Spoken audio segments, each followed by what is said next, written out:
किस तरह से लेकर जाया जा रहा है पुलिस अभी, और न्यायालय के सामने पेश किया जाएगा। और संतोष रुंगटा ग्रुप इंस्टीट्यूट है, उनके साथ में ठगी की है 19 करोड़ के। डॉक्टर खंडूजा से बात करते हैं। डॉक्टर साहब जी कोर्ट के अंदर ले जाया गया है। डॉक्टर खंडूजा ने कोई जवाब नहीं दिया और भागते हुए अंदर चले गए। कोर्ट के अंदर उसे पेश किया जा रहा है। और छावनी थाने की पुलिस ने इस मामले में मार्च अप्रैल 2022 को अपराध पंजीबद्ध किया गया था। संतोष रुंगटा ग्रुप ऑफ इंस्टीट्यूशन के डायरेक्टर सोनल रुंगटा की कंप्लेन पर 2022 में ही अपराध दर्ज हो गया था। उसके बाद से डॉक्टर M.K. खंडूजा फरार चल रहे थे। Doctor M.K. खंडूजा वही डॉक्टर हैं जिसे आप अभी हाईटेक हॉस्पिटल के रूप में जानते हैं। हाईटेक हॉस्पिटल किसी समय में अपोलो BSR हॉस्पिटल हुआ करता था, काफ़ी बदनाम हॉस्पिटल था, उसके डायरेक्टर थे। अब 2018-19 के आसपास की बात होगी जब डॉक्टर M.K. खंडूजा का जो है बर्बादी के दिन शुरू हुए और उन्होंने अस्पताल को बेचने का फैसला किया। अपोलो BSR हॉस्पिटल जो ये रन करते थे उसके खरीदने का सौदा किया था। उस सौदे के अनुपालन में हमने काफ़ी सारी राशि उनको अदा की थी, परंतु उन्होंने सौदे के बीच में ही उस हॉस्पिटल का एक पार्ट दूसरे पार्टी को बेचने का सौदा किया। 420 के मामले में डॉक्टर M.K. खंडूजा को गिरफ्तार करके पुलिस कलकत्ता से लाई है और आज अभी पेश किया जा रहा है। डॉक्टर खंडूजा को देख पा रहे हैं किस तरह से लेकर जाया जा रहा है पुलिस अभी, और न्यायालय के सामने पेश किया जाएगा। जो संतोष रुंगटा ग्रुप इंस्टीट्यूट है, उनके साथ में ठगी की है 19 करोड़ के। डॉक्टर खंडूजा से बात करते हैं। डॉक्टर साहब जी कोर्ट के अंदर ले जाया गया है। डॉक्टर खंडूजा ने कोई जवाब नहीं दिया और भागते हुए अंदर चले गए। कोर्ट के अंदर उसे पेश किया जा रहा है। और थोड़ी देर बाद जो है वो भी देखने वाली बात यह कि डॉक्टर खंडूजा को जो है कितने दिनों की रिमांड पर भेजा जाता है। आपको बताते हैं कि पूरा केस क्या है। कोलकाता से दुर्ग पुलिस ने पकड़ कर लाया है। 2022 का यह मामला है। 2022 में छावनी थाने में डॉक्टर M.K. खंडूजा के खिलाफ में अपराध पंजीबद्ध हुआ था। 420 का मामला था, यानी कि धोखाधड़ी का मामला था। और इसी मामले में 2022 में पुलिस ने अपराध पंजीबद्ध किया। तो डॉक्टर खंडूजा से जब हमने सवाल किया कि आपके खिलाफ FIR दर्ज है, आरोप है ठगी का, इस पर उन्होंने कुछ नहीं कहा। वो सीधे कोर्ट के अंदर चले गए। आपने वो वीडियो देखा होगा जब उसे कोर्ट परिसर में लाया गया। कोर्ट छावनी थाने की पुलिस उसे लेकर आई थी। चूँकि आपको मालूम होगा कि कल कोलकाता से डॉक्टर खंडूजा को गिरफ्तार किया गया था और डॉक्टर M.K. खंडूजा जो है बिल्कुल भिलाई की तरह कोलकाता में भी लैब ऑपरेट कर रहे थे। वहाँ पे भी अपना कारोबार चला रहे थे पिछले 2-3 सालों से। और दुर्ग पुलिस लगातार उसे ढूंढ रही थी। अब आपको बताते हैं कि ये पूरा मसला क्या है। ऐसा कहा जा रहा है, ऐसा माना जा रहा है कि डॉक्टर M.K. खंडूजा के खिलाफ में अलग अलग थानों में शिकायतें दर्ज हैं, कई थानों में FIR भी दर्ज है। लेकिन छावनी थाने की पुलिस ने इस मामले में मार्च अप्रैल 2022 को अपराध पंजीबद्ध किया गया था। संतोष रुंगटा ग्रुप ऑफ इंस्टीट्यूशन के डायरेक्टर सोनल रुंगटा की कंप्लेन पर 2022 में ही अपराध दर्ज हो गया था। उसके बाद से डॉक्टर M.K. खंडूजा फरार चल रहे थे। लेकिन दुर्ग पुलिस की तत्परता देखिए कि इस मामले को लेकर पुलिस पेंडेंसी निपटा रही है। और ऐसे गंभीर मामलों को लेकर IG रामगोपाल गर्ग, दुर्ग SP जितेंद्र शुक्ला बेहद संजीदगी हैं और उन्होंने एक टीम रवाना की कोलकाता, और पुलिस की टीम कोलकाता गई और वहां से डॉक्टर M.K. खंडूजा को गिरफ्तार की। इस मामले में डॉक्टर M.K. खंडूजा के बेटे और उनकी पत्नी भी आरोपी बनाए गए हैं। वो इस मामले में भी फरार बताए जा रहे हैं। Doctor M.K. खंडूजा को आज कोर्ट में पेश किया गया। पुनीत राम गुरुपंच पंचम व्यवहार न्यायालय वरिष्ठ श्रेणी एवं न्यायालय मजिस्ट्रेट प्रथम श्रेणी दुर्ग के समक्ष पेश किया गया। और वहाँ जो है 13 और स्थायी वारंट मिले, यानी कि लगातार वारंट निकल रहे थे, जिसमें चेक बाउंस के भी अधिकांश मामले हैं। और इसके साथ साथ डॉक्टर खंडूजा ने कोर्ट में चिकित्सा के लिए आवेदन किया। कोर्ट ने जेल के अस्पताल से उपचार कराने के निर्देश भी दिए। अब आपको बताते हैं कि डॉक्टर M.K. खंडूजा के खिलाफ इतने सारे मामले कैसे सामने आए हैं। Doctor M.K. खंडूजा वही डॉक्टर हैं जिसे आप अभी हाईटेक हॉस्पिटल के रूप में जानते हैं। हाईटेक हॉस्पिटल किसी समय में अपोलो BSR हॉस्पिटल हुआ करता था, काफ़ी बदनाम हॉस्पिटल था, उसके डायरेक्टर थे।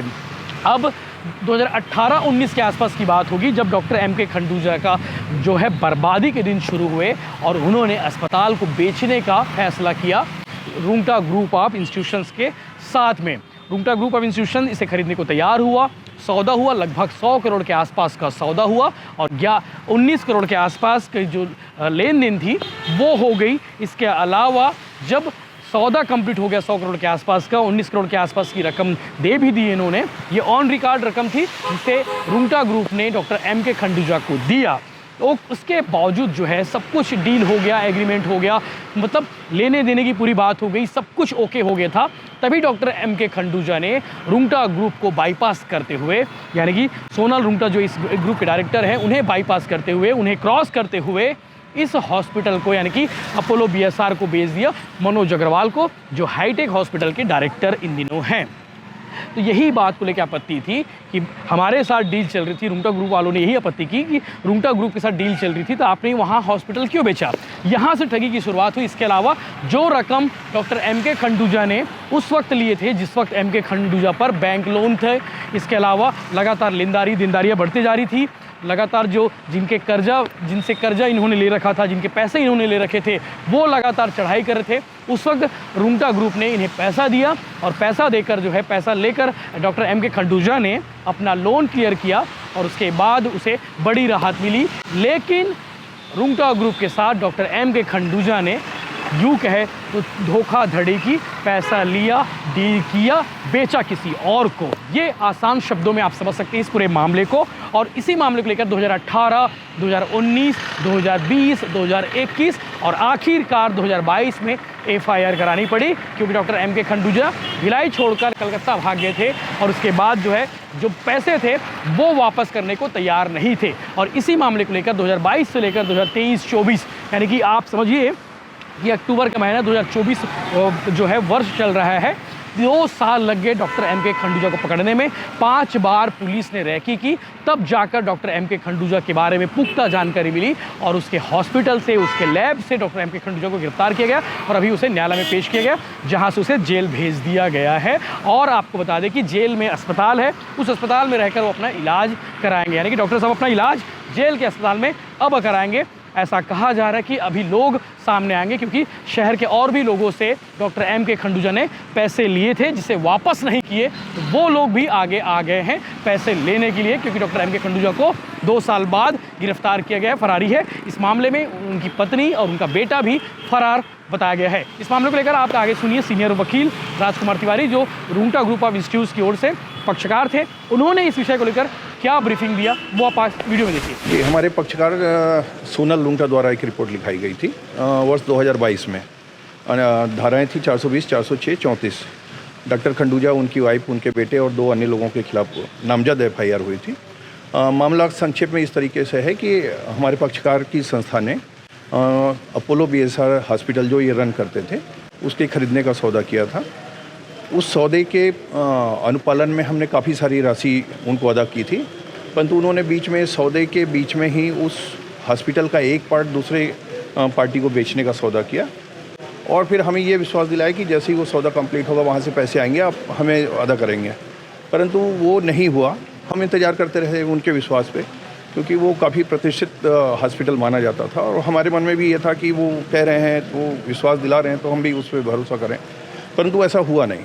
बाद में हमें पता चला कि उन्होंने 2 लोगों को इसमें पार्टनर बना लिया बगैर हमारी सहमति और जानकारी के। वो पार्टनरशिप को आगे बढ़ाते हुए बाद में उन्होंने ये किया कि उनको वो चीज़ें बेच दी अग्रवाल बंधुओं को। तब हमें समझ आया कि ये तो हमारे साथ सुनियोजित तरीके से अपराध घटित किया गया है और इनकी मंशा प्रारंभ से ही इस बात की नहीं थी कि वो पैसे दें हमें।